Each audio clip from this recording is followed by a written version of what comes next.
The Spirit in the Body by Robert Crosbie. Letter 1. You, yourself, have taken a step by your own internal determination to know the truth for the sake of the truth. Your real self is by your trend of thought finding a channel for expression, and this will grow. Right thought must precede right speech and right action, as you know. This has been stated in many ways, the most familiar of which is, perhaps, seek ye first the kingdom of heaven, which is within you, and all other things will be added unto you. Do not let conditions which surround you, contrasted with what you can see, weigh upon you. Of course you know that whatever conditions exist were produced by you, so far as they affect you, and whatever conditions are to be will be in accordance with your own determination. All that is necessary is for each one to do his duty by every duty. None is small or unimportant. You know, of course, that attachment to things or results comes by thinking about them. You can have no attachment for a thing you do not think about, neither can you have any dislike for a thing you do not think about. While doing the best you know in every act and present duty, do not attach yourself to any particular form of result. Leave results to the law, they will surely come in accordance with it. Having done your duty as you see it, resign all personal interest in the results. Whatever the results, take them as that which your true self really desired.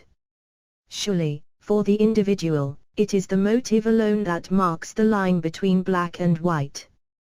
But what is needed in the world is knowledge. Good motive may save the moral character, but it does not ensure those thoughts and deeds which make for the highest good of humanity. Good motive without knowledge makes sorry work sometimes. All down the ages there is a record of good motive, but power and zeal misused, for want of knowledge. Theosophy is the path of knowledge. It was given out in order, among other things, that good motive and wisdom might go hand in hand. If it is remembered that the purpose of life is to learn and that it is all made up of learning, the ordinary duties of everyday existence are seen to be the means by which we learn many things. Do thy duty by every duty, leaving results to the law. Theosophy was once happily stated to be sanctified common sense, and I am glad that you perceive it. The Theosophical movement is greater than any society or organization. The latter are but temporal, changing with the nature and understanding of those who constitute them and influence their policies and ideals. They correspond to our physical bodies, whereas the movement corresponds to the soul.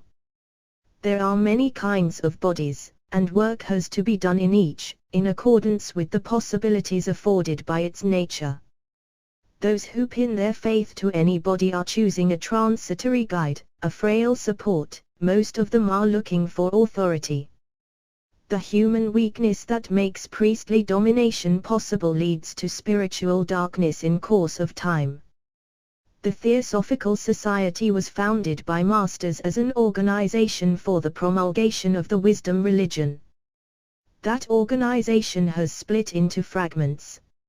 Of course, in all the Theosophical societies the message brought by HPB to the Western world is the basis of their existence. The average person makes much of organization, form, method, authority, whatnot, and crystallizatio of idea defeats understanding. Thus the attacks, splits, controversies and other follies that have been perpetrated during the history of the movement in this generation. You must have noticed that all the difficulties that have arisen in the TS raged around personalities, rather than over doctrinal differences. This is significant. The TS represents the world. In it, in embryo, are fought the battles of the world. Ignorance, superstition, selfishness, ambition, all are there. There are other dangers menacing such a body as the TS besides the personal following one. Sometimes self-appointed conservators of the body arise, with hard and fast conclusions as to men, things and methods. These seek to impose their ideas as the only true ones, In reality, endeavoring to make a personal following under the name of a policy, forgetting that no method is the true method, that the true method must be a combination of all methods. All these things are lessons, initiations in occultism, if we read them aright. The TS presents such lessons as can be had nowhere else in the world of men. Into each fragment of the original TS, there have entered many attracted by the philosophy. The right or wrong of the splits does not affect them. In each fragment there must be those who are good and true disciples of masters.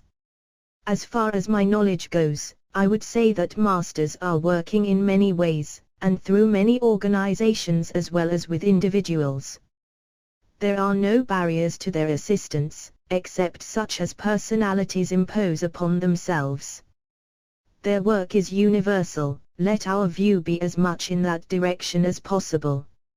So shall we best serve and know. H. P. Blavatsky was the messenger from the Great Lodge to the Western world. William Q. Judge was a co-founder and co-worker with HPB from the beginning.